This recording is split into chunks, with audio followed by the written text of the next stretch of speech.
ഒക്ടോപ്പസോ? ഇന്ന് വീട്ടിലേക്ക് മീൻ കൊണ്ടുവന്നപ്പോഴേ ഞാൻ ഓരോരോ പാത്രങ്ങൾ ഇങ്ങനെ ആക്കി വെക്കായിരുന്നു ഫ്രിഡ്ജിൽ വെക്കാൻ വേണ്ടിയിട്ട്. അപ്പം എനിക്ക് തോന്നി അത് വെറുതെ ഒരു വീഡിയോ ഇട്ടാലോന്ന്.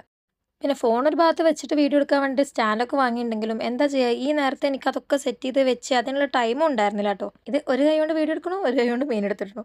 അല്ല, പെട്ടെന്ന് വരുന്ന ഓരോ ഐഡിയാസ് അല്ലേ. കുറെ മുൻപൊക്കെ നമ്മൾ ഓരോ ദിവസങ്ങളിൽ ഓരോ കവറിലാക്കി വെക്കലായിരുന്നു. ഇപ്പൊ നമ്മളിതാ ഇങ്ങനെയാണ് ചെയ്യാറ് കേട്ടോ. ഇങ്ങനെയാകുമ്പോൾ മീൻ കുറേ ദിവസം ഫ്രഷ് ആയിട്ട് നിൽക്കും കേട്ടോ. എല്ലാം ഒരുപോലത്തെ പാത്രങ്ങളിൽ വെക്കണം എന്നുണ്ടായിരുന്നു, പക്ഷെ തപ്പാനുള്ള മടി കൊണ്ടാണ്. മാന്തലുണ്ട്, ജഷുണ്ട്, കൂന്തലുണ്ട്, നത്തലുണ്ട്. ഈ ജഷ് ഉണ്ടോ, അത് ഞാൻ 2 ആക്കി വെച്ചത്. ഒന്ന് പൊരിക്കാനുള്ളത്, ഒന്ന് കറി വെക്കാനുള്ളതാണ്. പിന്നെ മാന്തൽ 3 വെച്ചിട്ടുണ്ട്, കാരണം അത് അത്ര തന്നെ ചിലവാവുള്ളൂ. കൂന്തൽ 1 വെച്ചിട്ടുള്ളൂ, കാരണം അത് ഒറ്റ ദിവസത്തേനെ ഉണ്ടാവുള്ളൂ 1 കിലോ. കൂന്തൽ ഉണ്ടാക്കുന്ന ദിവസം കുട്ടികളെ ചോറിനെക്കാട്ടിലും കൂടുതൽ കഴിക്കാൻ മീനാണ് കേട്ടോ. എന്തായാലും ഹെയ്സ് ഇത് കണ്ടിട്ട് ഒക്ടോപ്പസ് ഒക്ടോപ്പസ് പറഞ്ഞ് നടക്കായിരുന്നു കേട്ടോ.